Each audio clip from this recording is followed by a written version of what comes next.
saya Joko Saryono yang pada saat ini diamanai sebagai Kepala Perpustakaan Universitas Negeri Malang oleh Rektor untuk masa bakti tahun 2014-2019. Sebagai Kepala Perpustakaan, saya harus membawa Perpustakaan Universitas Negeri Malang ini untuk mencapai visi, misi, dan tujuan yang telah dicanangkan oleh Universitas Negeri Malang. Apa yang harus dicapai oleh UM itu harus disumbang oleh peran perpustakaan universitas. Sejak 2 periode pimpinan yang lalu, itu mencanangkan kampus Universitas Negeri Malang ini menjadi suatu learning university. Di dalam konteks menerjemahkan seperti itulah sekarang sedang dikembangkan life-based learning. Life-based learning adalah satu sisi dari kerangka besar untuk mencapai learning university. Saya bersama teman-teman Lembaga Perpustakaan Universitas Negeri Malang mengarahkan Perpustakaan Universitas Negeri Malang itu menjadi bagian penting, menjadi bagian dari soko guru pelaksanaan Tridharma Perguruan Tinggi yang akan mendukung tercapainya visi dan misi Universitas Negeri Malang.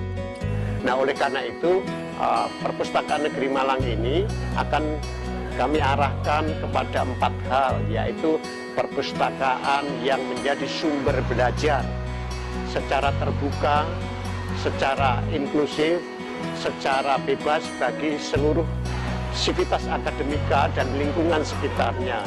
Yang kedua, menjadi perpustakaan akademik untuk mendukung kegiatan-kegiatan akademik, mulai kegiatan pendidikan, pembelajaran, penelitian, publikasi ilmiah, dan juga aktivitas-aktivitas pelengkap.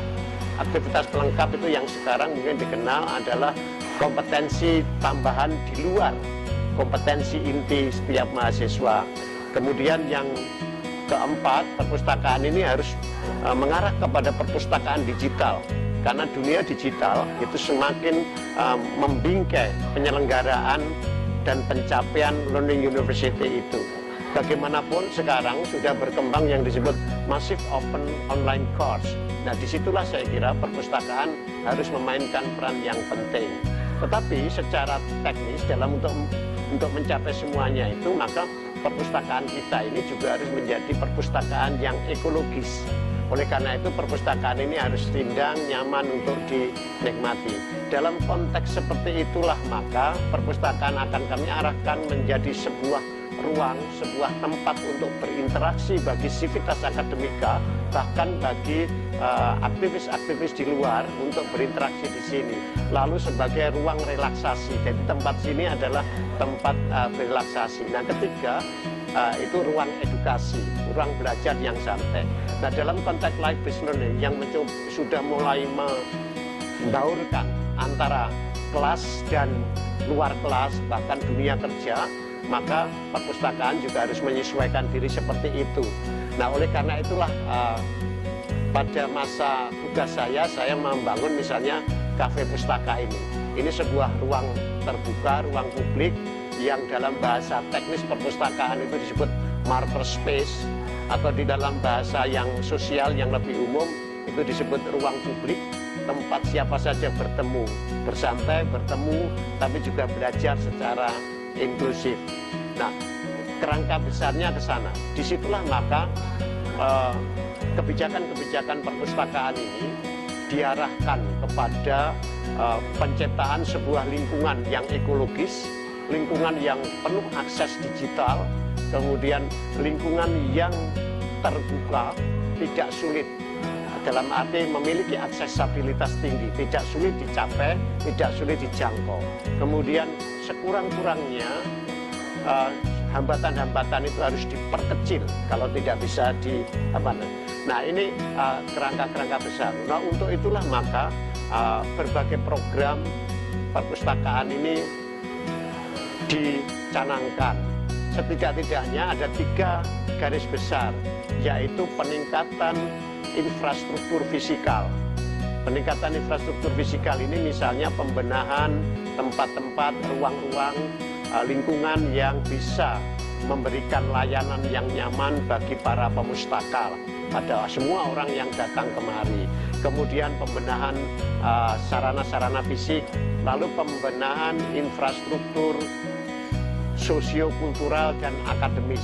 Disitulah maka dikembangkan ruang-ruang terbuka seperti kafe pustaka. Nanti sebentar lagi di sayap timur itu akan kami buka titik akses internet yang bebas. Kemudian yang ketiga itu pembenahan aspek-aspek manajerial atau tata kelembagaan. Di antaranya adalah penguatan SDM, kemudian akreditasi perpustakaan, kemudian keikutsertaan di dalam organisasi-organisasi yang berkenaan dengan perpustakaan dan akademik. Semuanya itu bisa dicapai secara simultan dan kami berusaha mencapainya. Secara sepintas selalu, perpustakaan ini sudah mulai menjadi tempat yang nyaman bagi para pemustaka, bagi para pegiat ilmu, literasi, bahkan kegiatan-kegiatan kemanusiaan dan kesenian.